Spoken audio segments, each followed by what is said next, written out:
नमस्कार किसान भाइयों, जेडी न्यूज़ यूट्यूब चैनल पर आपका स्वागत है। प्याज पर सरकार का एक और फैसला, लॉन्च करेगी सरकार प्याज के लिए नया पोर्टल। खरीद बिक्री और स्टॉक पर रखी जाएगी नज़र। किसानों को इससे फ़ायदा होगा या नुकसान, ये सब जानने के लिए वीडियो को पूरा देखें। किसान भाई प्याज पर निर्यात प्रतिबंध लगाने से पहले से ही काफ़ी परेशान है। प्याज के भाव बिल्कुल निचले स्तर पर चले गए हैं। आने वाले दिनों में भी प्याज के भाव बढ़ेंगे, इसको लेकर किसानों के मन में असमंजस की स्थिति बनी हुई है। हालांकि 2024 में प्याज के उत्पादन का अनुमान लगाया जा रहा है कि उत्पादन 2023 के मुकाबले 2024 में कम होगा। लगभग 30% से भी ज़्यादा गिरावट उत्पादन में आएगी। लेकिन प्याज को लेकर सरकार एक और योजना लाई है, यानी लगातार किसान प्रदर्शन कर रहे हैं। सरकार कभी सेंसर, कभी पाउडर, प्याज का पाउडर बनाने की बात कर रही है, तो कभी कुछ। अब सरकार है प्याज को लेकर एक और नई नीति लेकर आई है, यानी सरकार प्याज से जुड़ी गतिविधियों पर नजर रखने के लिए नया पोर्टल लॉन्च करने वाली है। इस समय कई एजेंसियां, विशेष रूप से नाफेड यानी national agriculture cooperative marketing federation of India limited, प्याज की खरीदी और बिक्री की सुविधाएं दे रही है। आपको बता दें कि सरकार इसको लेकर केंद्र सरकार प्याज की खरीदी, बिक्री और स्टॉक की स्थिति पर नजर रखने के लिए स्पेशल डिजिटल प्लेटफॉर्म लॉन्च करने की योजना बना रही है। जी हाँ किसान भाई, आपको बता दें कि केंद्र सरकार आवश्यकता पड़ने पर बाजार में हस्तक्षेप करने के लिए प्लेटफॉर्म पर उपलब्ध जानकारी का उपयोग करेगी। सरकार प्याज की घरेलू सप्लाई बढ़ाने और गिरते प्याज के उत्पादन के बीच भाव को स्थिर रखने के लिए कई प्रयास करेगी। इस प्रयास के तहत से दिसंबर में पहले निर्यात कर दिया गया था।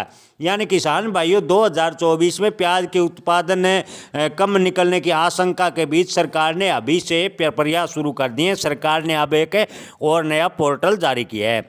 जी हाँ किसान भाइयों, आपको बता दें कि लाइव मिंट की रिपोर्ट के अनुसार सरकार प्याज से जुड़ी गतिविधियों पर नजर रखने के लिए नया पोर्टल लॉन्च करने वाली है। इस समय कई एजेंसियां, विशेष रूप से नाफेड, प्याज की खरीदी और बिक्री की सुविधा दे रही है। इतना ही नहीं, इन एजेंसियों को लंबे समय तक स्टोर पर नजर रखे हुए हैं, यानी ये एजेंसियां प्याज के स्टॉक पर लंबे समय तक नजर रखेगी। इसके अलावा एजेंसियां जो भी डेटा सरकार को उपलब्ध कराएगी, उसी के अनुसार सरकार आगे की कार्रवाई करेगी। यानी प्याज का उत्पादन कितना हुआ है, प्याज का स्टॉक कितना है, प्याज के भाव भविष्य में कितने बढ़ सकते हैं, गिर सकते हैं, उसी आधार पर सरकार एक्शन लेगी। प्याज के भाव कंट्रोल करने का 2024 में भी प्रयास किया जाएगा। इसको लेकर लगातार सरकार नई नई योजनाएं लेकर आ रही है। आपको बता दें कि ये योजना अभी शुरुआती पेज में है।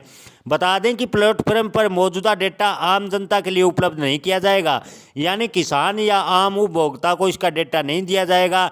लाइव मिंट की रिपोर्ट के अनुसार ये डेटा आधिकारिक उद्देश्यों के लिए होगा, इसलिए जनता को स्टॉक की स्थिति और अन्य मामले से जुड़े का डेटा का एक्सेस नहीं मिलेगा। सरकार और एजेंसियों के बीच में डेटा उपलब्ध रहेगा ताकि प्याज के भाव पर काबू में रखने के लिए सरकार प्रयास कर सके। प्याज का स्टॉक कितना है, उत्पादन कितना है, सभी गतिविधियाँ सरकार तक पहुंच सके और सरकार 2024 में प्याज के भाव में अप्रत्याशित उछाल को रोकने में कामयाब हो सके। किसान भाइयों, सरकार लगातार प्याज के उत्पादन को देखते हुए नई नई तरह की योजनाएं लॉन्च कर रही है।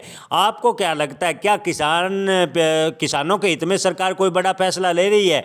सरकार की नीतियां देखकर नहीं लगता कि सरकार किसानों को भला चाहती है। सरकार चाहती है कि किसानों को प्याज के अच्छा भाव मिले। सरकार अगर वास्तव में प्याज का उत्पादन कम होगा, किसानों का भला चाहती है, आम उपभोक्ता का भला चाहती है, तो प्याज का एक निश्चित मूल्य लगभग 30 रुपये सरकार तय कर दे और 30 रुपये के हिसाब से किसानों से प्याज खरीदे और आम उपभोक्ता को वही प्याज सरकार अपने खर्चे पर 32 या 35 रुपये में दे दे, ताकि आम उपभोक्ता और किसान दोनों को फायदा हो सके। लेकिन सरकार इस तरह की कोई योजना लागू नहीं कर रही, जो कि बेहद ही चिंताजनक है। किसान भाइयों, आप इस पर क्या राय रखते हैं? कमेंट में अपनी राय जरूर बताएं। धन्यवाद।